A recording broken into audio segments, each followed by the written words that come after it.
Hello students, Aryan classes के e learning platform पे आपका स्वागत है। आज हम एक टॉपिक करेंगे जो Delhi police, SSC, CHSL, CGL और जो हाल ही में अभी सीईटी ग्रुप डी का जो एग्जाम होना है उन सभी के लिए बहुत ही इंपॉर्टेंट है। इसमें जो टॉपिक होगा, जैसे कि 2 अक्टूबर को आप सभी को पता ही है कि महात्मा गांधी जी की जयंती हुई थी, तो उस महात्मा गांधी का जो जीवन है, जो चरित्र है, जो उनके जीवन में जो कठिन परिश्रम था, उनके द्वारा देश को स्वतंत्रता करवाने के लिए जो योगदान दिया गया, उन सभी को पढ़ेंगे। उनके द्वारा जो आंदोलन चलाए गए, जो उसने अपने जीवन में जो कर्तव्य यानी कि जो काम किए, उन सभी को पढ़ेंगे। तो सबसे पहले उनको करने के लिए जो महात्मा गांधी थे, उनका जो जन्म हुआ था वो सभी आप सभी को पता ही होगा कि 2 अक्टूबर 1869 को 2 अक्टूबर 1869 को एक जो गुजरात नामक जो स्टेट थी, गुजरात में पोरबंदर नामक जो जिला था, उस पोरबंदर नामक जिले के अंदर इनका जन्म हुआ था। और 2 अक्टूबर 1869 को इनका जन्म होने की वजह से 2 अक्टूबर को राष्ट्रीय अहिंसा दिवस को मनाया जाता है। और इसके साथ जैसे ही 2 अक्टूबर 1869 को इनका जन्म हुआ, तो उसके बाद 1883 में यानी कि जो 1883 था, 1883 में इनकी शादी हुई। और जो इनकी जो शादी हुई थी वह कस्तूरबा गांधी के साथ हुई, यानी कि कस्तूरबा नामक जो लेडीज थी उसके साथ हुई। और जो इनके जो पिता का नाम था करमचंद गांधी। और जो इनकी माताजी थी, वो माताजी का जो नाम था वह था पुतलीबाई। तो इनका जो जन्म हुआ वो 2 अक्टूबर 1869 को गुजरात में पोरबंदर नामक शहर वहाँ पे हुआ। और 2 अक्टूबर को एक अहिंसा दिवस मनाया जाता है, जो इनके जन्म दिवस के उपलक्ष्य में मनाया जाता है। इसके बाद 1883 में इनकी शादी होने के बाद 1885 में इनको पहली पुत्र प्राप्ति हुई। और इसके बाद इनके जो बेटे थे, वे 4 बेटे हुए। और एक जो लड़की थी यानी कि बेटी वो हुई, उसका जो नाम था वह था लक्ष्मी। और जो इनके जो 4 बेटे थे, उनमें जो सबसे छोटा लड़का था उसका नाम था देवदास। तो ये इसके पुत्र थे। इसके बाद जो है 24 साल की उम्र में, यानी कि 24 साल की जब इसकी उम्र हो गई थी, 24 की आयु में यह साउथ अफ्रीका गए। और साउथ अफ्रीका में क्योंकि इन्होंने जो इलाके हुआ था, और इसमें इन्होंने अब्दुल्ला नामक जो व्यक्ति था, उनका केस लड़ने के लिए साउथ अफ्रीका गए। और 1893 में गए थे, यानी कि जब साउथ अफ्रीका गए तो जो डेट थी वो 1893 में गए। और इसके बाद इन्होंने साउथ अफ्रीका में ही 1894 को इनके द्वारा एक सोसाइटी जिसका नाम था नटाल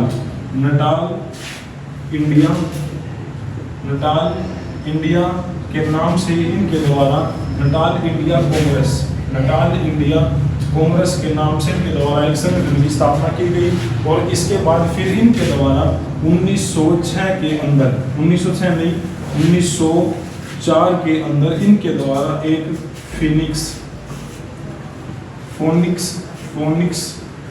ओपिनियन या फोनिक्स इंडिया के नाम से एक पेपर को स्टार्ट किया गया।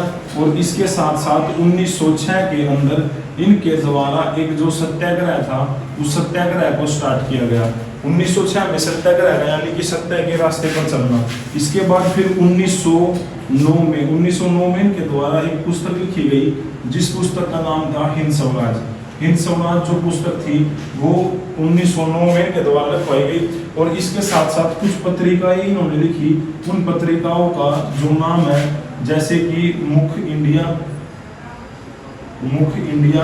और इसके साथ साथ जैसे कि हरिजन हो गया, और सत्य के साथ शब्द हो गए, सत्य के साथ प्रयोग हो गए।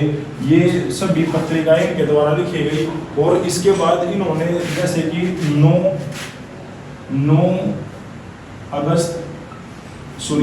9 जनवरी 1915 को यह साउथ अफ्रीका से वापस इंडिया आए। तो जब 9 जनवरी 1915 को यह वापस इंडिया में आए तो इस 9 जनवरी को इनकी इस उपलक्ष्य में भारत में प्रवासी दिवस मनाया जाने लगा। तो भारतीय यानी कि राष्ट्रीय जो प्रवासी दिवस है वह 9 जनवरी को मनाया जाता है, जो गांधी जी साउथ अफ्रीका से भारत में आए। एक बार दोबारा शॉर्ट में देखो कि जो महात्मा गांधी था उनका जन्म 2 अक्टूबर 1869 को गुजरात के पोरबंदर नामक जगह पे हुआ। इसकी वजह से 2 अक्टूबर को राष्ट्रीय अहिंसा दिवस मनाया जाता है और 1883 में इनकी शादी कस्तूरबा नामक जो महिला थी उनके साथ हुई।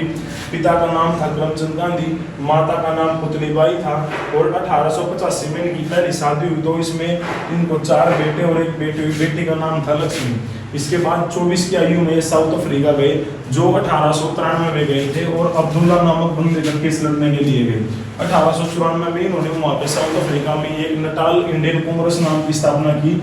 1904 में फिनिक्स नाम के इंडियन रिपब्लिक में पेपर दर्ज करवाया और इसके बाद 1906 में सत्याग्रह स्टार्ट किया। 1909 में हिंद स्वराज नामक जो एक पुस्तक थी उस पुस्तक का विमोचन किया और इसके बाद कुछ पत्रिकाएं लिखी जैसे कि मुख्य इंडिया, हरिजन हो गई। और 9 जनवरी 1915 को ये साउथ अफ्रीका से वापस भारत में आए। तो इसमें आने के बाद जो 9 जनवरी था उसके उपलक्ष्य में प्रवासी दिवस मनाया गया। इसके बाद में जैसे कि जब ये भारत में आए तो सबसे पहले इनके द्वारा, क्योंकि एक सामाजिक या समाज में जुड़े हुए व्यक्ति थे, तो इनके द्वारा कुछ एक्शन लिए गए और उन एक्शनों में सबसे पहला जो इन्होंने एक्शन लिया, क्योंकि 1919 में जो कांग्रेस यानी कि अंग्रेजों की जो सरकार थी उसके द्वारा एक एक्ट लागू कर दिया गया जिसका नाम था रोल्ट एक्ट। तो सबसे पहले इनके द्वारा 1917 में एक आंदोलन चलाया गया जिसका नाम था चंपारण आंदोलन। सबसे पहले चंपारण आंदोलन चलाया गया इनके द्वारा। इसके बाद फिर 1918 में इनके द्वारा एक जो खेड़ा नामक जो जगह थी गुजरात में, वहाँ पर खेड़ा आंदोलन चलाया गया। जो चंपारण जो आंदोलन था वो चंपारण आंदोलन वहाँ नील की खेती करने वाले किसानों के लिए चलाया गया था और जो खेड़ा जो आंदोलन था वहाँ कर को मना कर दिया गया था उसके लिए। इसके बाद 1918 में ही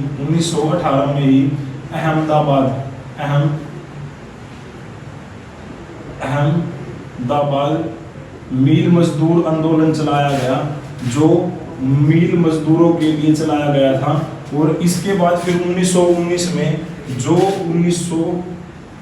में अंग्रेज सरकार के द्वारा एक एक्ट को लाया गया जिसका नाम था रोलेट एक्ट। इस एक्ट का जो दूसरा नाम था वह नाम था काला कानून। और इस कानून में ना अपील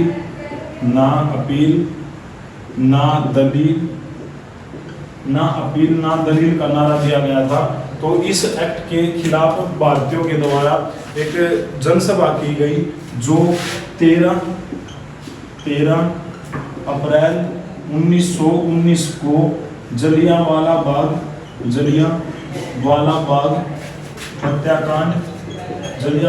हत्याकांड के नाम से फेमस हुआ। और इसमें जलियांवाला जो बाग था वो अमृतसर में हुआ था और अमृतसर में कुछ भारतीयों के द्वारा वहाँ पर इकट्ठे हो गया। तो उसके बाद हमारे ही देश के गद्दार ने वहाँ पर सूचना दी जिसकी वजह से वहाँ पर बहुत सारे भारतीयों की मौत हो गई थी। इसके बाद उसको महात्मा गांधी के द्वारा सबसे पहले 1920 में एक आंदोलन चलाया गया जिस आंदोलन का नाम था असहयोग आंदोलन। असहयोग आंदोलन में आपको आंदोलन के नाम से पता चल रहा है कि इसमें नॉन कोऑपरेट का मतलब था कि असहयोग यानी कि अंग्रेजों का सहयोग नहीं करना। 1920 में यह आंदोलन चलाया गया और इस आंदोलन को चलाने के बाद 1922 में यानी कि 5 फरवरी 1922 को एक घटना हुई, चोरी चोरा की घटना हुई जिसमें एक थाने के अंदर बहुत सारे पुलिसकर्मी जो अंग्रेज थे उनको बेकसूरों को मार दिया गया, जिसकी वजह से महात्मा गांधी ने असहयोग आंदोलन को वापस ले लिया। और आंदोलन वापस लेने की वजह से भारतीयों का महात्मा गांधी से विश्वास उठ गया। तो आगे उनको द्वारा जो उनको सपोर्ट दी जाती थी उससे मना करने लगे। तो इसके बाद 1922 के बाद 1925 में एक दुर्घटना हुई जिसको हम बोलते हैं काकोरी एक्शन। ये एक घटना हुई जिसमें इसमें रेल को लूटा गया और उससे जो कीमती जो हथियार वगैरह थे उन सभी को वहाँ से बिस्मिल्लाह खान, अशफाकुल्लाह इनके द्वारा वहाँ से छीन लिया गया। इसके बाद 1927 में साइमन कमीशन का गठन हुआ। साइमन कमीशन का गठन हुआ। तो Simon commission sir John Simon इनके अध्यक्ष थे और इसमें जो टोटल जो सदस्य थे वे 7 सदस्य थे। इनको भारत में जब भेजा गया तो 1928 में इनको भारत में भेजा गया और भारत में भेजने के बाद इनका विरोध किया गया, जिसमें लाला लाजपत राय नामक जो व्यक्ति था उनको सिर में लाठी लगने की वजह से उनकी मृत्यु हो गई और उसमें एक नारा दिया गया कि जो उनके शरीर पर लगी लाठियों का एक हिसाब मतलब ताबूतों का, उसकी वजह से जो जनता थी उनमें आक्रोश पैदा हो गया। और इस 1928 के बाद फिर 1929 में एक कांग्रेस का सभी को अधिवेशन हुआ जो लाहौर अधिवेशन के नाम से जाना जाता है। लाहौर अधिवेशन के नाम से जाना जाता है, जिसमें पूर्ण स्वराज्य की सबसे पहले मांग की गई और लाहौर जो रावी नदी के किनारे पर स्थित है और इस अधिवेशन की जो अध्यक्षता की वो जवाहरलाल नेहरू के द्वारा की गई। इसके बाद गांधी जी ने इसमें एक उसके बाद दोबारा आंदोलन चलाया और उस जो आंदोलन था उस आंदोलन का नाम था सविनय अवज्ञा आंदोलन, जो 1930 में चलाया गया, यानी कि सविनय अवज्ञा आंदोलन। और इसके साथ नमक कर तोड़ो जो आंदोलन था उसको शुरू किया गया। और नमक कर तोड़ो आंदोलन का मतलब ये है कि नमक कर आंदोलन का मतलब ये है कि 1930 में गांधी जी के द्वारा एक आंदोलन चलाया गया और उस आंदोलन का नाम था सविनय अवज्ञा आंदोलन। सविनय अवज्ञा आंदोलन और इसके साथ साथ दूसरी जैसे कि 12 मार्च 1930 को एक यात्रा स्टार्ट की गई जिसका यात्रा का नाम था नमक यात्रा। इसमें टोटल जो अनुयायी थे 78 अनुयायियों ने इसमें साथ दिया और 78 अनुयायियों के साथ साथ ये 6 अप्रैल 1930 को समुद्र के तट पर पहुंचकर इन्होंने वहां पर नमक बनाया और नमक कर कानून को तोड़ा।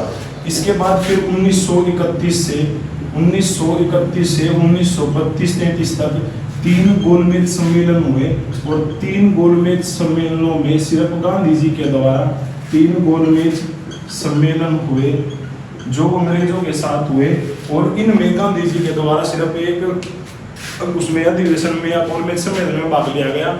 जो गोलमेज सम्मेलन थे इन तीनों में भारतीयों में से एकमात्र ऐसा भारतीय भीमराव अम्बेडकर था जिसके द्वारा इसमें भाग लिया गया।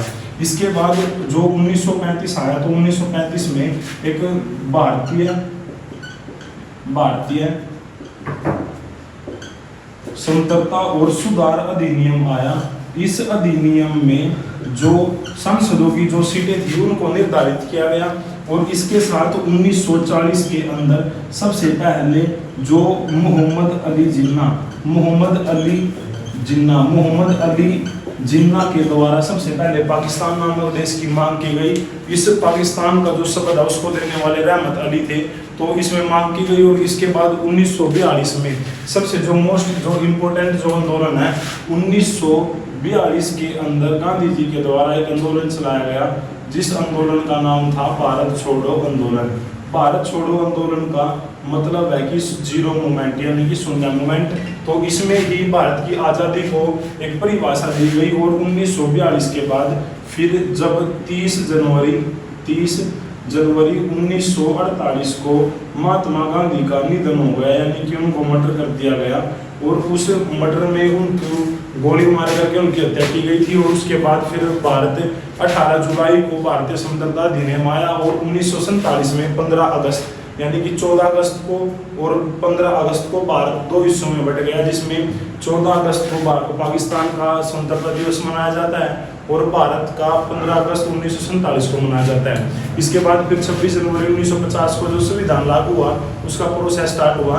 तो ये टॉपिक जो आगे का जो प्रोसेस है और आगे के जो टॉपिक है जो घटनाएं हैं उन सभी को सेकंड पार्ट में करेंगे।